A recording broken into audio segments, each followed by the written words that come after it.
Author कहते हैं कि पहले वो एक होटल में काम करते थे जहां पर एक गेस्ट बार बार आता था। ये एक मिलियनर था क्योंकि वाईफाई राउटर्स में इन्होंने 20 की एज में ही एक की कंपोनेंट का पेटेंट करवाया था। इसके अलावा भी यंग एज में इन्होंने काफी कंपनियां बेची थी, लेकिन पैसे को लेकर इनकी कुछ बचकानी हरकतें थी। हमेशा वो खुद के साथ लाखों रुपए कैश में लेके घूमते थे ताकि वो लोगों को ये दिखा सके कि वो कितने अमीर हैं। एक दिन वो होटल में आए और एक वेटर को एक नोट की गड्डी पकड़ा के कहा, जाओ सामने वाली दुकान से 2-3 गोल्ड के सिक्के ले आओ। उसके बाद उस टेक मिलियनेयर ने उन गोल्ड कॉइन्स को अपने दोस्तों के साथ सी में फेंकना स्टार्ट किया, जैसे कि वो कोई पत्थर फेंक रहे हो, और ये देखने के लिए कि कौन कितनी दूर सिक्के फेंक सकता है। ये सब मस्ती के लिए था और ऑब्वियसली बहुत ही जल्द ये मिलियनेयर ब्रोक हो गया। साइकोलॉजी ऑफ मनी बुक के ऑथर मॉर्गन हाउसेल कहते हैं कि पैसे के कुछ रूल्स हैं, ये सिर्फ इंटेलिजेंट के पास नहीं रहते बल्कि जो इन रूल्स को समझता है उसके पास ही रहते हैं। और आज हम इस वीडियो में साइकोलॉजी ऑफ मनी के 7 रूल्स देखेंगे, जिसमें सबसे पहला रूल आता है लक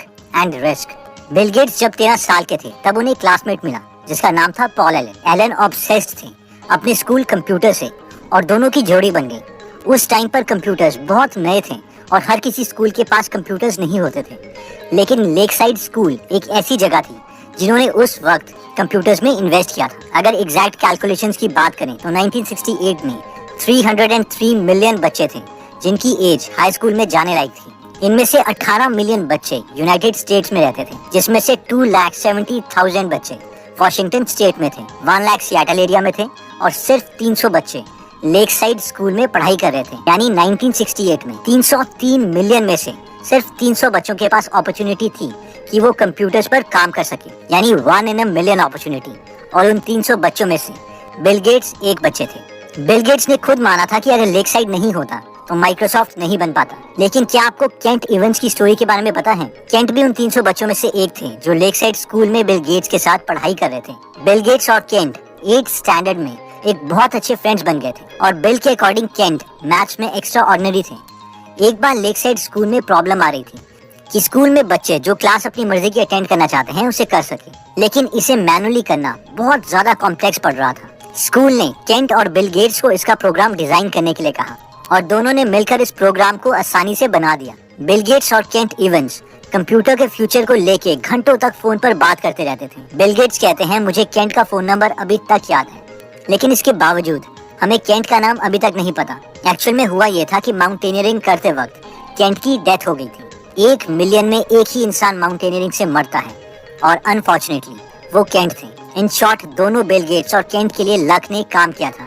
लेकिन ऑपोजिट डायरेक्शन में। तो पॉइंट ये है कि कई बार कई फोर्सेस जो हमारे कंट्रोल में नहीं होती वो हमारे लिए काम करती हैं, अच्छा या बुरा, लेकिन हमें उस पर ज्यादा फोकस नहीं करना है जिसे हम कंट्रोल नहीं कर सकते, बल्कि उस पर फोकस करना है जिसे हम कंट्रोल कर सकते हैं। नेक्स्ट पॉइंट आता है नेवर इनफ। रजत गुप्ता कोलकाता में पैदा हुए थे, लेकिन जो उन्होंने अपनी लाइफ में अचीव किया वो फिनोमिनल था। अपने 40s में मैकेंजी में वो CEO बन गए, जो कि एक वर्ल्ड फेमस कंसल्टिंग फर्म है। बिल गेट्स के साथ उन्होंने फिलैंथ्रोपिक काम भी किया। 2008 में गुप्ता की नेट वर्थ $100 मिलियन थी। ये इतना पैसा है कि अगर इसे हम बैंक में डाल दें और हमें 5% इंटरेस्ट रेट मिलता है तो हर घंटे हमें 43,000 रुपीस मिलते रहेंगे, और वो भी 24 घंटे इंटू 365 दिन। बट रजत गुप्ता बिलियनियर बनना चाहते थे। 2008 में गोल्डमैन सैक्स में फाइनेंशियल क्राइसिस आ गए थे, जो कि एक US का इन्वेस्टमेंट बैंक है। वॉरेन बफेट ने इसमें $5 बिलियन इन्वेस्ट करने का सोचा ताकि इसकी सिचुएशन ठीक की जा सके। सबको पता था कि अगर वॉरेन बफेट इस बैंक में बैकिंग देते हैं तो इसके शेयर प्राइस बढ़ेंगे ही बढ़ेंगे। अब क्योंकि रजत गुप्ता गोल्डमैन सैक्स के बोर्ड मेंबर थे तो उन्हें इस इंफॉर्मेशन का पहले से पता था। गुप्ता ने राज रत्नम को कॉल किया और कुछ ही टाइम में राज ने गोल्डमैन सैक्स के 1,75,000 शेयर्स खरीद लिए। जैसे ही ये डील अनाउंस हुई कि वॉरेन गोल्डमैन में $5 बिलियन इन्वेस्ट कर रहे हैं तो राज ने कुछ ही आवर्स में $1 मिलियन कमा लिए। इसके बाद पता है कि इन दोनों के साथ क्या हुआ? गुप्ता और राज इनसाइडर ट्रेडिंग के जुर्म में जेल चले गए। ऑथर कहते हैं कि हमें एक अमाउंट चाहिए होता है एक कंफर्टेबल लाइफ जीने के लिए, लेकिन उसके बाद सब हमारी लिटिल ईगो के लिए है। कई लोग ऐसा पैसा कमाने के लिए जो हमें नहीं चाहिए उस चीज को दांव पे लगा देते हैं जो हमें चाहिए, और ये एक बहुत बड़ी बेवकूफी है। इसलिए कई बार खुद पर एक स्टॉप लगाना भी जरूरी है।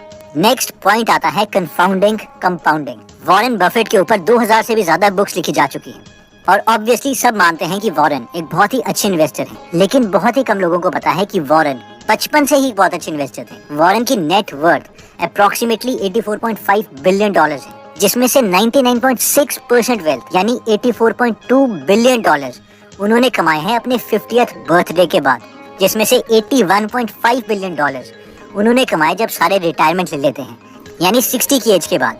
बफेट ने इन्वेस्टिंग 10 साल से ही शुरू कर दी थी। एट एज 30 उनके पास $1 मिलियन थे।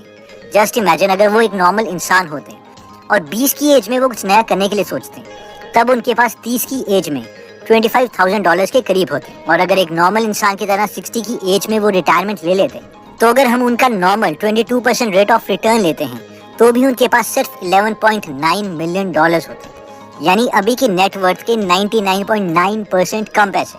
ये है कंपाउंडिंग की ताकत। एनीवेज, क्या आपने जिम साइमंस का नाम सुना है?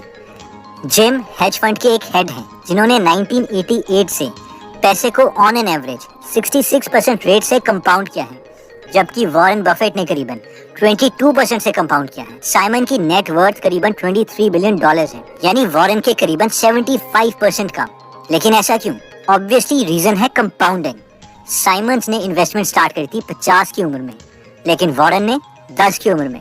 इसलिए उनके पास वॉरेन से आधा समय था अपने पैसों को कंपाउंड करने के लिए। अगर वॉरेन की तरह जिम साइमंस को 70 साल मिल जाते पैसा कंपाउंड करने के लिए और उनके पैसे 66% के रेट से कंपाउंड होते रहते, तो उनकी आज net worth 63 Quintillion 900 quadrillion 781 trillion 780 billion 748 million and $160,000 होती। कोई बात नहीं, डरना मत।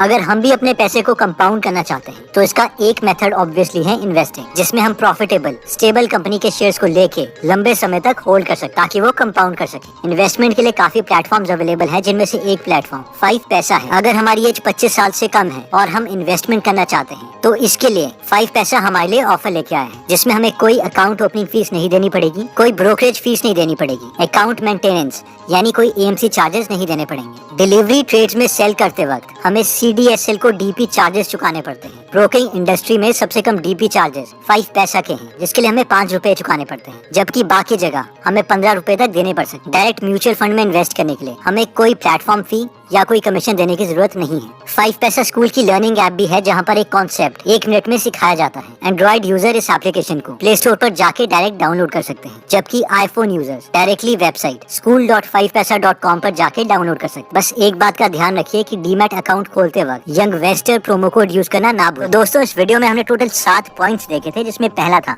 Luck and risk. इस पॉइंट में हमने देखा था कि कई बार कई फैक्टर्स होते हैं जो हमारे कंट्रोल में नहीं होते, लेकिन इसके बावजूद हमें उन पर फोकस करना चाहिए जो हमारे कंट्रोल में है। नेक्स्ट पॉइंट था नेवर इनफ। इस पॉइंट में हमने रजत गुप्ता की स्टोरी देखी थी कि कई बार इंसान के लिए $100 मिलियन यानी 700 करोड़ रुपए भी कम पड़ जाते हैं। इसलिए हमें पता होना चाहिए कि हमें कब अपनी ईगो पर स्टॉप लगाना है। नेक्स्ट पॉइंट हमने देखा था कंफाउंडिंग कंपाउंडिंग। इस पॉइंट में हमने देखा था कि जिम साइमंस की 66% रेट ऑफ एनुअल रिटर्न लेने के बावजूद वॉरेन बफेट से कम वेल्थ, और वो इसीलिए है due to law of compounding. Warren Buffett ने इन्वेस्टिंग 10 साल से शुरू कर दी थी, जबकि जिम साइमंस ने इन्वेस्टिंग 50 साल में शुरू की थी। इसलिए जिम की नेट वर्थ वॉरेन बफेट से 75% कम है। नेक्स्ट, आप इस वीडियो को अपने फ्रेंड या फैमिली मेंबर्स के साथ शेयर कर सकते हैं जो आपको लगता है कि यूजलेस खर्चे कर रहे हैं और जिन्हें अपने फाइनेंसेस को कंट्रोल करने की जरूरत है आना चाहते हैं। तो सब्सक्राइब करने के बाद बेल का बटन दबाना मत भूलिएगा। आप कमेंट करके ये भी बता सकते हैं कि आप नेक्स्ट वीडियो किस टॉपिक पर चाहते हैं।